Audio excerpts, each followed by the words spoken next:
padu, tak pernah berpisah. Berbagai suku dan budaya kita terjaga oleh persatuan yang abadi seperti Pancasila. Inilah dasar yang mengikat kita semua, bangga dengan kebinekaan. Kita semua adalah saudara. Kita Indonesia sesungguhnya,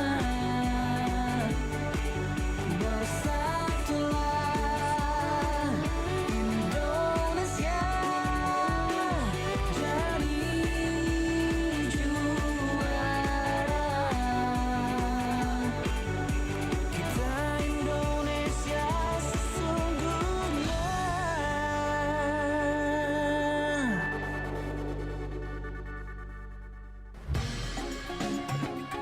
Nusantara Siang Pro 4 RRI Makassar. Ya, Assalamualaikum warahmatullahi wabarakatuh dan selamat siang sahabat budaya di mana saja berada. Kita bersama siang hari ini dan seperti biasa di acara kita Teras UMKM. Alhamdulillah saya sudah bersama narasumber kami yang mungkin tidak asing lagi untuk sahabat budaya, tapi lama baru datang sahabat budaya. Iya, kita akan menyapa beliau sebentar sahabat budaya, tapi kita mau tahu dulu tema apa di Teras UMKM siang hari ini, yaitu mengenai ampau ilmu di tahun baru, kiat sukses bisnis kreatif dari sang bapak angkat UMKM. Narasumbernya Bapak Insinyur Arwan Cahyadi, beliau adalah owner dari Losari Group. Juga beliau pernah menjadi anggota DPRD Kota Makassar di tahun 1999 hingga 2004 dan juga ini opok ya orang bilang, yaitu tahun 2004 hingga 2009 juga sebagai bapak angkat dari UMKM. Nah, sahabat budaya, Pak Arwan Cahyadi, owner dari Losari Beats ini memiliki kredibilitas yang kuat karena pendekatan yang tidak hanya mengejar profit tetapi juga pemberdayaan. Nah, filosofi Bapak angkat sendiri, beliau ini menerapkan sistem di mana pelaku UMKM diberikan fasilitas tempat seperti di Mandai Point dan bimbingan tanpa beban biaya yang memberatkan di awal sehingga mentalitas berdaya saing itu dapat tumbuh. Kalau dari segi relevansi budaya, sebagai ahli cagar budaya beliau ini mampu mengaitkan nilai-nilai tradisi seperti filosofi Tahun Baru Imlek dengan strategi bisnis modern.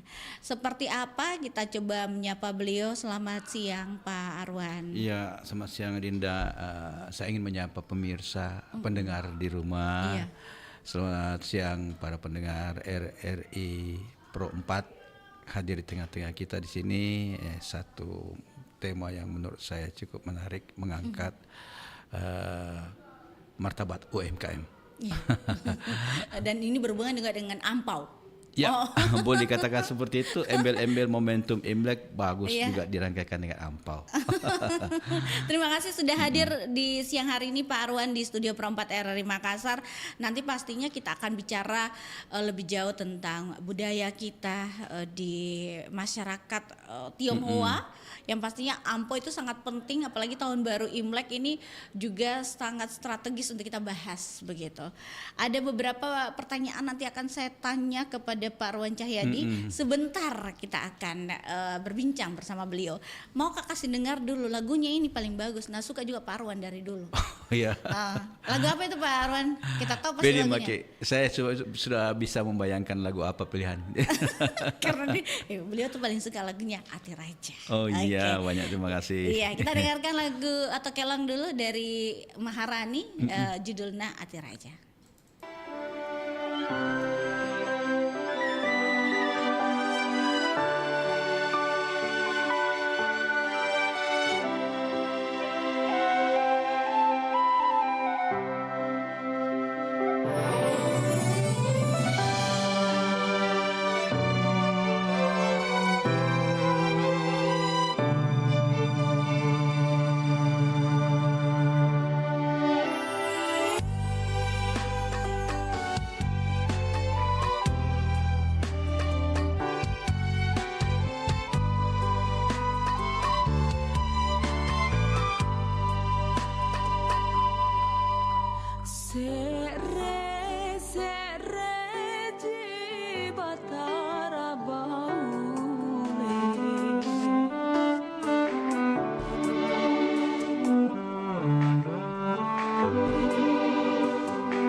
Assalamualaikum warahmatullahi wabarakatuh. Waalaikumsalam. Weh, aga je cerita ko HP wes apo. Masapa-sapa berita kak. Miguel ada wita berita nasihat tawede di HP.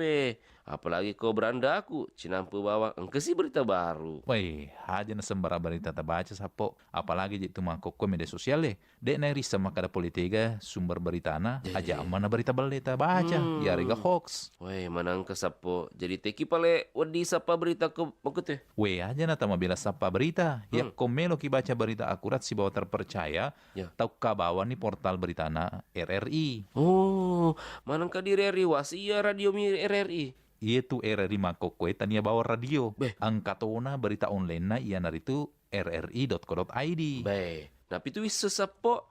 Ya kau mau ketepale lebih ko berita na rri.co.id ubah pasti terjamin nih. Mana salah ada sapo, pasti terjamin kebenarannya dan dia terpercaya.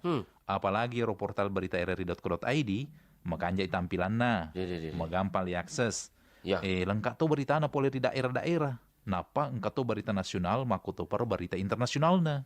Weh, magelo pedi. Luar biasa memang RRI. Mapa mulai makokwe update informasi tak melalui portal rri.co.id. Nusantara Siang Pro 4 RRI Makassar. Baik, kita melanjutkan perbincangan kita bersama Bapak Arwan Cahyadi dan beliau ini adalah Bapak angkat dari UMKM, juga owner Losari Group dan beliau pernah menjabat menjadi anggota DPRD Kota Makassar periode 1999 hingga 2004 dan periode berikutnya lagi 2024 hingga 2009. Opoki beliau menjabat sebagai anggota DPRD Kota Makassar. Baik. Nostalgia 20 tahun lalu. Iya. Kalau kita mendengar kelong dari Ati Oh, Raja, bagus bolehlah mungkin bisa dijelaskan dari sisi seni budaya lagu dari Ati Raja, Pak Arwan. Oke. Ati Raja itu dikarang dan dinyanyikan pertama kali oleh almarhum Ho Eng Ji. Iya. Jadi kalau kita lihat Jalan Jampia berubah dari Jalan Ho Eng Ji, itu ada kisah di balik itu. Ya. Lalu saya sempat mengangkat film cerita almarhum beliau sejak mungkin dengan kelahirannya hampir 100 tahun lampau. Saya coba mengangkat karena saya lihat itu pembawaan yang sangat alami. Jadi tidak direkayasa atau dibuat-buat bahwa berbaur kok. Tidak. Sejak dulu sudah ada pembawaan dan dia membawa kelong sebanyak kelong dan pada akhirnya tampil di RRI yang saya dapat cerita di balik kesuksesannya sampai membuat 6 grup orkes. Karena terlalu banyak permintaan jadi membentuk grup-grup orkes yang jadi akhirnya dia jadi manajer atur sana atur sini tetapi RRI selalu harus ada di hati katanya. Gitu. Karena beliau Dan tenar di RRI ya. yang menarik sekali waktu saya angkat film ini karena ada kalimat pertama dalam syair lagunya sere-sere ji batara baule. Itu memuji keagungan Tuhan yang Maha Kuasa, Allah yang Maha Kuasa. Itu yang saya angkat dan ya alhamdulillah film itu sangat bermakna dan tak menyangka bahwa dia mendapatkan nominasi film terbaik dari Lembaga Sensor Film Indonesia 4 tahun lalu. Dan itu karya film saya yang perdana dan ternyata membawa kesuksesan luar biasa dan itu menjadi ya tinta emas buat kehidupan saya. Alhamdulillah.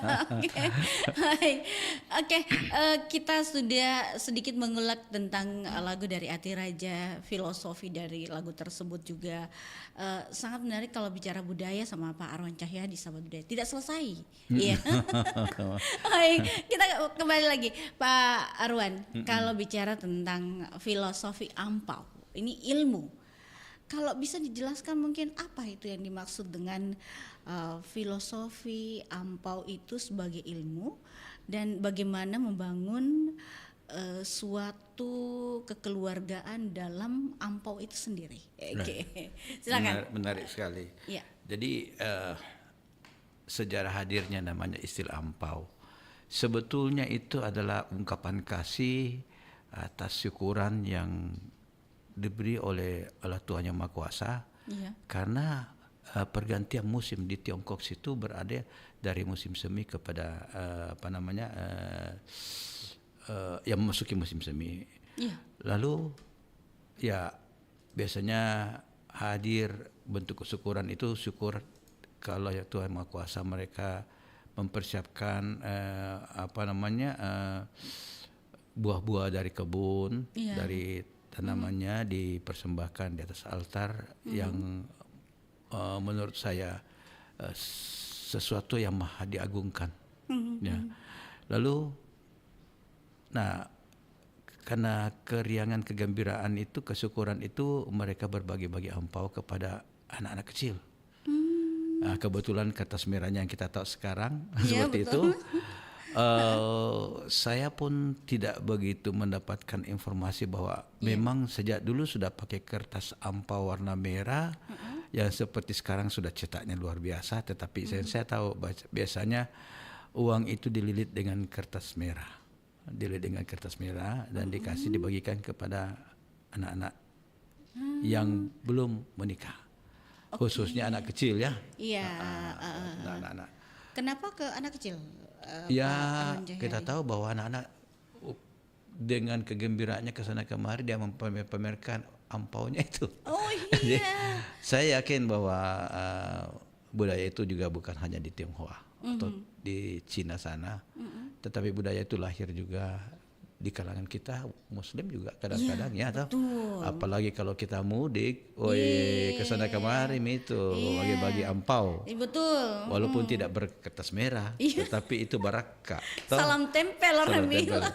Jadi kembali dari perantauan Iya. atau kembali memasuki masa-masa penantian musim semi, mulai bercocok tanam dan lainnya, itu mulai kehidupan.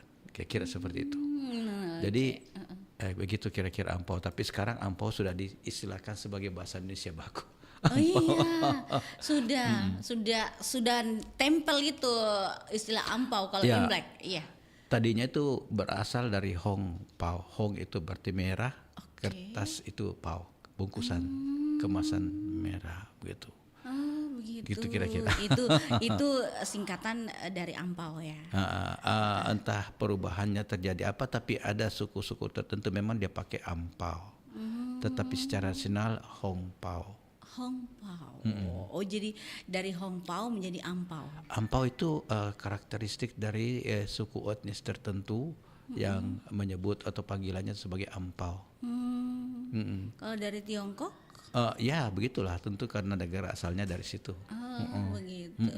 Oke. Nah, Pak Arwan Jayadi, kalau bicara tentang tadi ampau ilmu yang ampau ilmu itu mengapa dari ilmu ini turunlah insight atau ilmu bisnis ya pastinya jauh lebih berharga Mungkin daripada bantuan modal finansial ya begitu mungkin ya. diartikan tema ini adalah ampau ilmu, barakah ilmu lah yang kita turunkan. Kalau dikatakan saya sebagai bapak asuh daripada sejumlah UMKM, kira-kira seperti ini saya menarik kesimpulannya bahwa ampau ilmu, karena ya boleh kata saya dalam usia seperti ini sudah banyak ilmu pasang surut, ilmu asam garam. Iya. Kita pahit getirnya juga kita sudah mengalami, dan di saat-saat usia senja ini ya kita berbuatlah kebajikan, memanfaatkan waktu sisa yang diberikan oleh Tuhan Yang Maha Kuasa. Kalau lagu Ebit Ki Ade dikatakan untung masih diberi waktu. Iya. Masih diberi waktu. Jadi jangan kita sia-siakan perbuatan baik ini, kita salurkan kepada masyarakat luas tanpa memilih etnis, agama, suku dan lainnya. Ya, perekomunisian. Iya itu. Oke. Apalagi kalau di awal tahun ini kan juga salah satu yang menarik untuk dibahas. Pak Arwan sudah ada beberapa kegiatan yang dilakukan untuk UMKM. Jadi gini, Iya. ini sepertinya peristiwa gayung bersambut. Suatu ketika saya banyak melihat di televisi atau di medsos kadang-kadang pedagang-pedagang kita diusik sana. Maaf, kalau saya katakan Makassar sekarang dilanda seperti itu. Iya. Ya, kalau dikatakan diusik, ya terusik, terusir. Bisa juga dikatakan penggusuran karena memang kita lihat keadaannya begitu. Tetapi saya mau kasih tahu bahwa pedagang kaki lima atau pedagang asongan itu sebetulnya pahlawan ekonomi. Ya, begitu gigihnya dari tidak punya tempat mencari tempat walaupun tempat liar yang diduduki. Tetapi disitulah arti sebuah perjuangan. Ya toh, kaki lima kadang-kadang membawa terpal saja ukuran 1x1, udah membawa dagangan, digelar di tempat di mana rame-rame orang, diangkat pada waktu terusik, itulah pedagang kaki lima. Tetapi saya mau kasih tahu bahwa UMKM kita ini, kalau kita rawat, kita jaga dengan baik dan mengarahkan dengan menempatkan di tempat yang sangat tepat, itu ekonomi kita boleh katakan berputar, bahkan bisa berputar sampai sekurang-kurangnya 20 jam. Karena mereka bisa berdagang di waktu malam hari sesuai dengan apa kata hatinya. Di sana ramai kita kadang-kadang kegiatan ada, katakanlah di Pantai Losari, mereka kadang-kadang menyusup untuk bisa gelar kaki lima di situ. Nah itu pahlawan pejuang luar biasa. Betul sekali. Iya. Oke, Pak Arwan, sebagai tokoh yang peduli cagar budaya, tentunya juga bisnis ya. Bagaimana Pak Arwan melihat peluang bisnis kreatif di tahun ini? Apakah ada sio atau karakter khusus yang harus dimiliki pengusaha agar tetap tangguh? Iya. Memasuki jawaban atas pertanyaan Dinda ini, saya cerita cagar budaya. RRI juga ini adalah cagar budaya. Jadi jangan dibongkar ya. Walaupun sebetulnya sering-sering ada gangguan dari tetangga sebelah dari Benteng Panyuah. Tetapi ini juga RRI punya kisah sendiri. Sayangnya kenapa ditempatkan di sini? Seandainya lokasi sekitar ini hanya Benteng Fort Rotterdam atau Benteng Panyuah saja dengan dikelilingi anak sungai, pada waktu bukan anak sungai, sebetulnya itu adalah sungai buatan yang dibuat supaya penyerangan itu tidak datang seketika, setidaknya ada penghalang arah lintang gitu ya, begitu. Nah oke.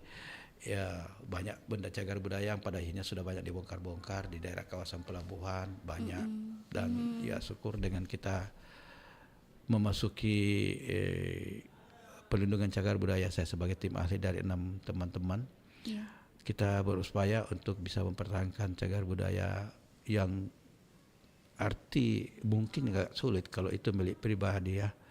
Karena kalau cagar budaya milik pribadi itu harusnya ya kita tidak boleh tahan-tahan bagaimana, karena kalau rontok bangunannya, hancur bangunannya, masa tidak boleh dibangun? Iya, diperbaiki ya, nah, Pak Arwan ya. Di beberapa kota UNESCO yang terawat seperti di Malaka itu terawat dengan baik gitu. Tetapi mungkin kita melenceng, sekarang kita masuk ke pertanyaan Dinda, aku kembalikan betul ya. Oke, mengenai tadi pertanyaannya Dinda soal apa tadi sio di tahun sebetulnya ini. Menurut saya kita kan horoskop Cina itu mengenal 12 sio. Saya kira pendengar tahu sio apa saja. Sekarang ini memasuki tahun kuda, katanya kuda api. Kuda api. Saya tidak begitu mendalami mengenai pengertian sio-sio, tetapi sama juga dengan katakanlah horoskop bintang Libra lah, Scorpio dan lainnya. Tetapi saya yakin bahwa Tuhan menurunkan atau ilmuwan menurunkan ini ada punya arti tersendiri. Dari perjalanan waktu, mungkin ilmuwan itu para cendekiawan mencari kesimpulan bahwa perbintangan seperti itu berapa abad lalu, mungkin sejak kalau dikatakan sebelum Masehi ya. Karena kalender Cina pada waktu sekarang ini 2577, berarti 1000 sebelum Masehi, 1000 tahun lebih sebelum Masehi. Kan kita 2024 ya. 2577. Nah, banyak literatur yang menceritakan apa saja keberuntungan pada sio tahun ini. Tetapi menurut saya Tuhan menurunkan sio-sio itu, atau ilmuwan menurunkan sio-sio itu mendapatkan arti sebuah sio-sio. Saya pikir hari semua baik. Tetapi kalau kita menghindari, apa sih salahnya? Iya. Kalau bilang ada jembatan di situ jangkau lewat, Iya. kurang ajar tongke. Kalau kita lewat jembatan rusak di situ, misalnya tuh, hati-hati kok tuh jembatan rusak di muka itu. Ya kita sudah tahu rusak. Kalau ada titian lain, tempat lain, kenapa kau mesti jalani di situ, misalnya. Jadi menghindarilah kalau ada petua-petua dari para pakar ilmuwan mengenai horoskop itu, ya kalau bisa dihindari, hindarilah, itu saja. Tapi kalau tidak bisa dihindari, ya laksanakan, lakukan. Iya, kira-kira begitu. Oke, Pak Arwan, kalau bicara tentang strategi, ya pastinya bisnis kreatif yang ada saat ini, yang perlu kami tahu adalah banyak kan UMKM itu merasa bahwa kreatif itu saja cukup, tapi ternyata pasarnya itu lesu. Nah, menurut kacamata Pak Arwan sendiri, apa rahasia agar produk kreatif lokal tidak hanya unik tapi juga laku keras di pasar? Kita cerita UMKM ya. Iya. UMKM tidak selalu kaki lima. Oh iya. Ya, tidak selalu bahwa yang namanya di pasar-pasar senggol itu UMKM. Iya. UMKM bisa dari produksi, bisa dari eceran, bisa juga dari pedagang partai banyak lah gitu juga. Terus ada pengecer. UMKM kalau yang saya tahu bahwa adalah pengusaha muda, pengusaha kecil menengah yang mulai bangkit dengan modal yang kecil, tetapi dengan kemauan yang keras bisa survive. Banyak pengusaha-pengusaha punya kisah tersendiri mulai dari UMKM. UMKM awal daripada cerita pengusaha. Kalau kita melihat konglomerat sekarang, kalau kita flashback kehidupannya, dia mulai dari kecil. Bukankah perjalanan berkilo-kilometer kita mulai dari langkah pertama? Iya. Bapak sendiri contohnya. Iya. Lanjut, Pak. Jadi langkah pertama kalau kita ingin melangkah pasti kan ada tujuan. Iya. Nah, kalau kita mau ke Maros, tentu jangan kita mengarah ke daerah pulau karena Marosnya di daratan, misalnya. Tapi panggilan kata hati harus dibarengi inisiatif yang harus konsistensinya ada kita. Dengan kata lain, kalau kita mau melangkah ke sana, kita harus ada kemauan dan kemauan yang terus keras. Kalau kita ke Maros, langkah pertama kita jalan. Lalu ada karena keinginannya kita mau melangkah lebih cepat, tidak mungkin berlari. Ya, kalau kita sekarang sudah modern, numpang sana, numpang sini. Kalau ada tumpangan gratis, naik maki apa yang bisa kita naik itu tujuannya kan berarti. Tetapi konsistensinya yang harus kita jalani dengan fokus. Fokus, rajinlah. Saya melihat satu contoh, seorang kakek, orang tua yang sejak dulu konsisten, setia dan rajin untuk jualan meskipun jualan koran. Jualan koran di tepi jalan sampai berumur sekian tahun, tapi konsistensinya itu dia membuat menjajakan koran ya karena rezekinya juga berada di situ, jalur hidupnya seperti itu. Jadi talenta daripada seorang pengusaha itu kadang-kadang dibukakan jalan di mana air mengalir, disitulah dia. Jadi dia ada ya. Iya, kadang-kadang ada orang yang mencoba bisnis A tapi ternyata kurang cocok. Bisnis B seperti agak cocok. Masuk ke bisnis C lebih cocok. Tetapi kalau saya katakan kalau kita mau jadi pengusaha, bergaul juga sama pengusaha. Iya toh? Kalau kita mau jadi cendekiawan, belajarlah kita keilmuan. Beradalah kita di lingkungan itu. Karena lingkungan itu membuat kita lebih sekitar lingkungan kita lah yang membuat kita bisa jadi lebih besar. Kalau kita berada di kalangan yang tidak benar, kita juga jadi tidak benar. Betul Kalau kita jadi sekali. benar, jadi benar juga ya. Iya, oke. Pak, Bapak dikenal sukses menyulap tempat yang biasa saja, ini biasa saja, menjadi pusat ekonomi seperti Mandai Point. Nah, bagaimana UMKM kecil bisa memiliki insting yang sama dalam melihat peluang di sekitar mereka? Ya. Jadi kebetulan ada tempat saya yang belum saya paparkan Ya. di sekitar Mandai sana. Itu sebab saya mendirikan Mandai Point, titik Mandai. Oh, begitu. Mandai Point, di situ saya coba berpikir kalau saya bisa ajak banyak beberapa UMKM masuk ke situ dengan lahan yang seperti yang saya miliki, tentu dengan modal gedung, bukan gedung lah sebetulnya, ya kalau dibilang emperan ya begitu, lebih bagus lah sedikit dari emperan. Kalau saya bisa buat seperti, dan saya mengajak sebagai uji coba beberapa pengusaha UMKM, dan ternyata lumayan. Nah, saya katakan menyulap, ya mungkin karena inspirasi juga ya, membuat tempat itu semakin populer dan dikenal. Boleh kata masyarakat Maros dan sekitarnya sudah mengenal Mandai Point itu berada di mana. Jadi kita berada di lahan yang sama dengan pool kendaraan daripada New Pipos, dan di situ sudah mulai berdatangan kurang lebih belasan lah UMKM yang ada di situ. Dan saya berpikir kalau itu permintaan banyak, saya buka sampai ke belakang biar banyak pedagang UMKM yang bisa bermodal sederhana tapi membuat hasil yang bagus. Dan untuk 3 bulan pertama saya gratiskan.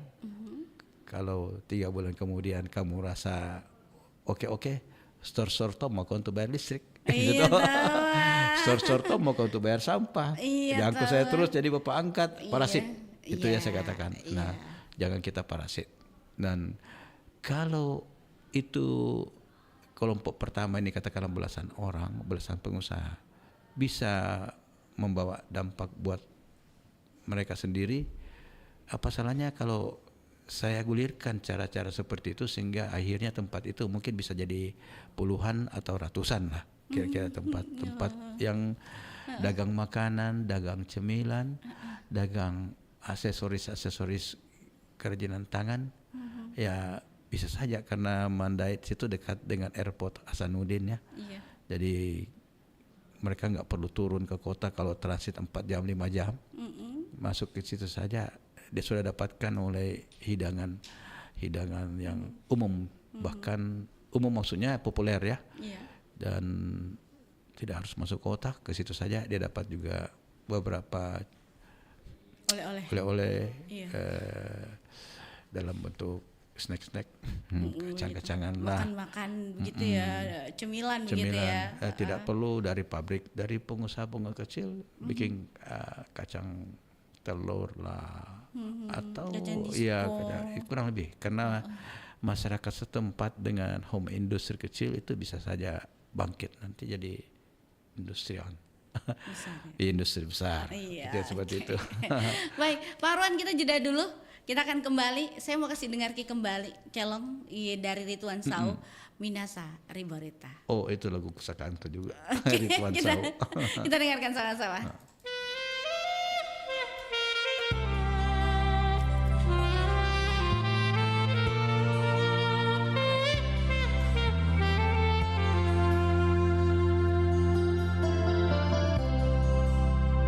Mangku mama mabila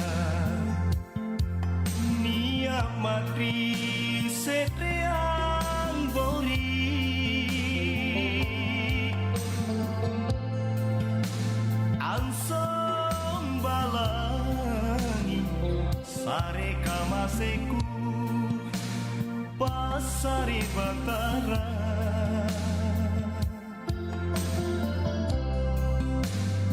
Mana menjonakan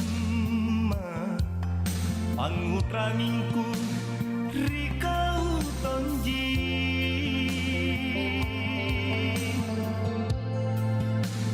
kabutala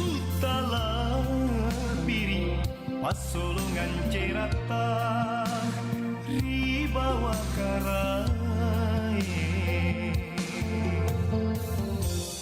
Sedre di kupala di julu borita sirika di toje solananania aring mabajita ribori marae Naki maminasa tekneki masunggu nana cini todo bori maraengan sarwa mangakali rika majuan ta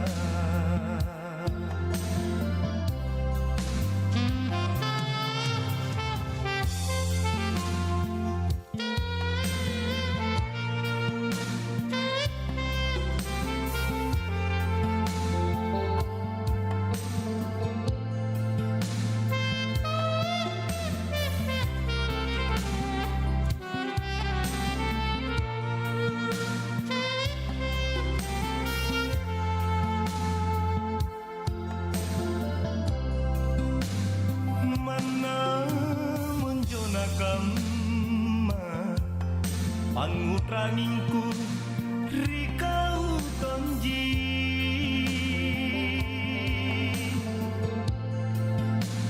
kabutala piri pasolongan cerata ribawa karai sedre di kupala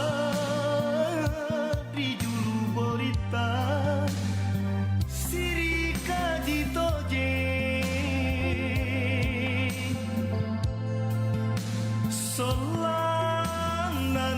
solananania aring mabajita ribori marae naki maminasa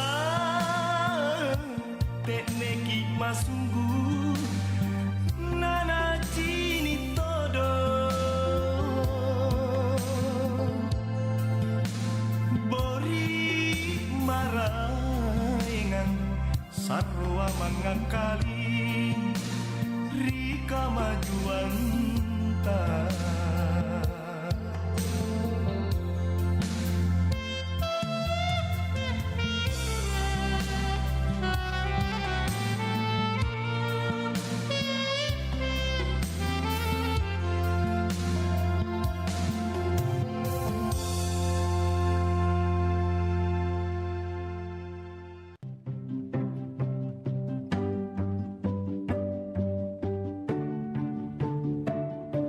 Tahukah kamu bahwa ternyata tanda tangan mulai dianggap berharga karena kebiasaan unik masyarakat Yunani dan Romawi? Para seniman dan literatur pada masa itu berlomba mengumpulkan tanda tangan masyarakat dan orang dengan kedudukan tinggi untuk menaikkan nilai karya mereka. Seiring berkembangnya zaman, tanda tangan mulai digunakan sebagai lambang persahabatan. Kebiasaan ini lalu populer di seantero Eropa pada abad ke-17. Dan di Indonesia, tanda tangan mulai populer sejak masa pemerintahan kolonial Hindia Belanda. Saat itu, mereka menggunakan tanda tangan untuk meresmikan dokumentasi administrasi. Kebiasaan ini yang kemudian masih kita lakukan di zaman sekarang.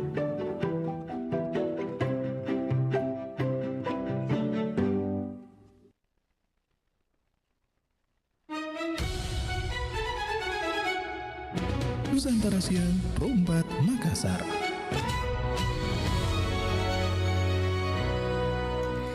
Baik, kita sudah mendengarkan sebuah kelong yang juga siang hari ini kelongnya itu sudah tidak asing di telinga kita, tapi yang di depan saya itu mau mendengarkannya. Kayaknya saya harus tanya dulu, kenapa suka kelong Minasari Borita, Pak Arwan? Kan beliau minta ini, Bapak yang minta ini lagunya ya, khusus. Ada bagian penggalan saya Reji Kupala. Satu permintaan yang buat saya. Sereji kepala. Apa lagi? Di julu berita. Iya. Siri kacito jeng. Iya. Artinya di situ dia menyampaikan bahwa budaya malu itu terpatri dalam penyanyi itu atau pembuat lagu itu. Budaya malu siri. Jadi Iya. kira-kira membuat kita punya harga diri. Oh gitu ya. Jadi kaitannya dengan budaya kita juga ini, Pak Arwan. Kita bahas lagi kembali untuk perbincangan kita siang hari ini. Itu sedikit apa ya?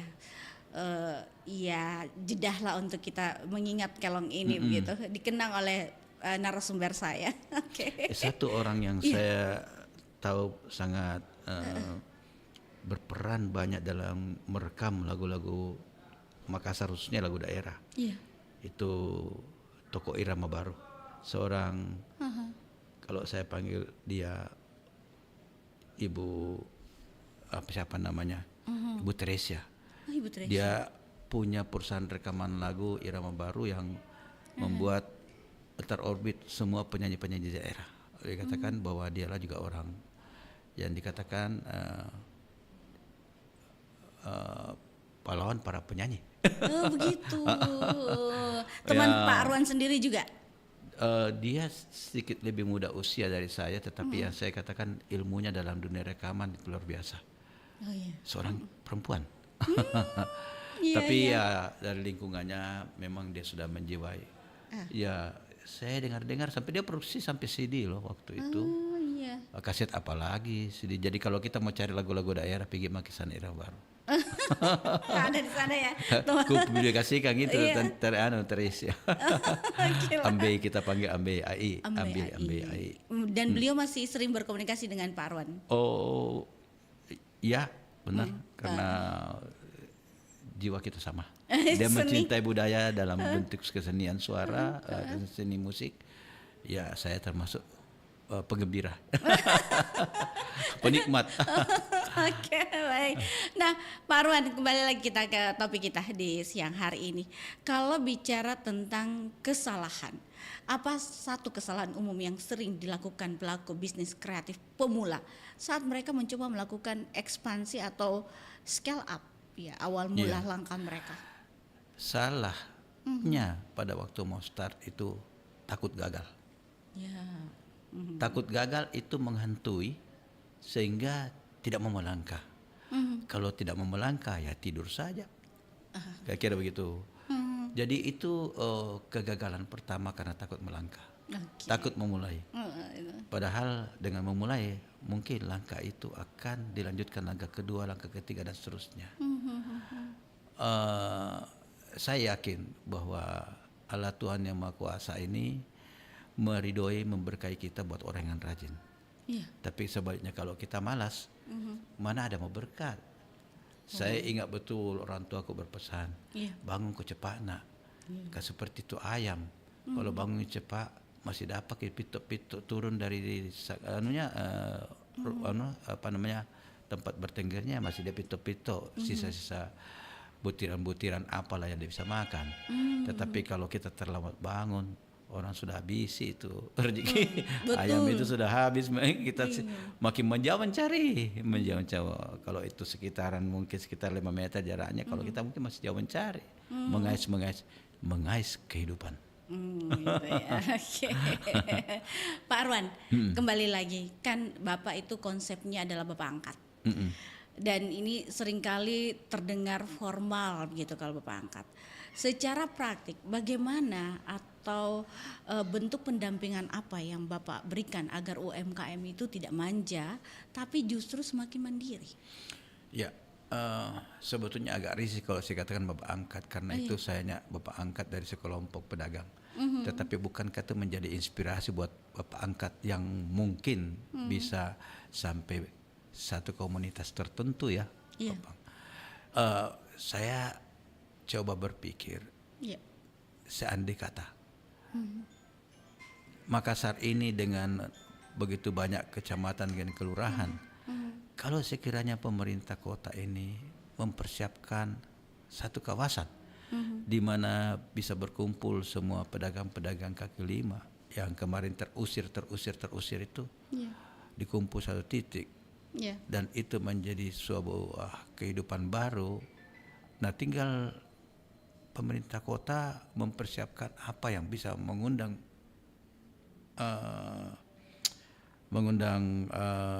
pengunjung. Kasihlah hiburan. Juga banyak kita punya pengamen-pengamen yang kesana kemari mencari kehidupan. Kumpulkanlah mereka pedagang kaki lima, bikin satu kawasan, lalu menghibur, bikinkan panggung rakyat lah. Ya, kalau contoh bisa uji coba satu titik dulu lah. Karena kalau kehidupan itu pada umumnya kan malam hari itu pasar malam. Pedagang-pedagang bisa menjajakan makanannya. Kita pun datang bisa mencicipi sedikit demi sedikit. Kalau 10 pedagang bermacam-macam makanan, tentu kita mau icip-icip ke. Icip sedikit sana, sedikit sana. Ya. Dan roda ekonomi bisa berjalan sampai malam, tengah malam pun juga. Jangan lupa bahwa Makassar ini biasanya terfokus ke Pantai Losari saja. Padahal banyak juga tempat yang bisa di titik simpul-simpul. Balantonjong misalnya di sana masih bisa. Di kawasan Pawoter sana masih banyak tempat yang bisa dibuat sedemikian rupa. Ya ayolah kita bangkit. UMKM kita menanti karya-karya dari pemerintah kota. Baiklah. Baik, Pak Arwan, di era digital ini bagaimana Bapak melihat peran kolaborasi antara UMKM? Apakah zamannya berkompetisi sudah berakhir dan diganti dengan kolaborasi? Nah, saya tertarik sekali. Saya sekarang boleh kata hampir tidak menikmati televisi. Radio hanya mendengar di mobil. Tetapi informasi-informasi kita bisa dapatkan dari genggaman media sosial dalam bentuk HP. Kadang-kadang banyak kita dapat informasi di situ. Jadi tidak sempat kita harus nonton. Mungkin 5 menit, 10 menit kita lihat di detik.com atau di Tribun lah atau di mana kita bisa mendengar. Iya, ada RRI antara lain. Jadi zaman digitalisasi itu sudah seperti apa ya? Kalau saya katakan sudah jaringan yang sangat luar biasa. Dengan 2 jari kita bisa melihat dunia. Oke, baiklah. Pak Arwan, kembali lagi. Bagaimana Pak Arwan sendiri sebagai Bapak angkat ini mengkurasi UMKM yang layak untuk dibantu? Karakter atau nilai apa yang Bapak cari dari seorang founder UMKM? Iya. Kalau kita melihat dari pedagang kecil seperti itu harus rajin lah. Misalnya kalau saya sudah mempersiapkan atau siapapun yang jadi Bapak angkat mempersiapkan lahannya. Jangan lupa bahwa lahan gratis itu bisa membawa bisnis akan datang lebih besar. Jadi awalnya kita mungkin gratiskan, tetapi mungkin penantiannya akan datang lebih besar. Kita dapat manfaat ekonomi tentunya ya. Lalu kalau pedagang itu biasanya membuka satu usaha, tidak selalu kita langsung ramai. Ya, kita menimba air dari ember, dari dari sumur misalnya, dari satu ember ke satu ember tanam padanya jadi ember besar, bisa kita gunakan untuk mandi dan lainnya. Dan saya katakan bahwa kita harus rajin konsisten. Kalau kita mau jualan A, B, C, D, kita harus konsisten supaya pengunjung yang sudah terbiasa mendatangi tempat itu dia tidak menjadi kecewa karena kok tiba-tiba jualan A tidak ada. Itu padahal itu jalan A dia sudah favorit untuk itu. Jadi kerajinan para UMKM ini sangat dibutuhkan konsistensinya. Kita berharap bahwa banyak bapak angkat lain yang terpanggil pasca mendengar cerita kita ini. Karena itu adalah sumber kehidupan baru yang kita ciptakan. Membuka lapangan kerja antara lain.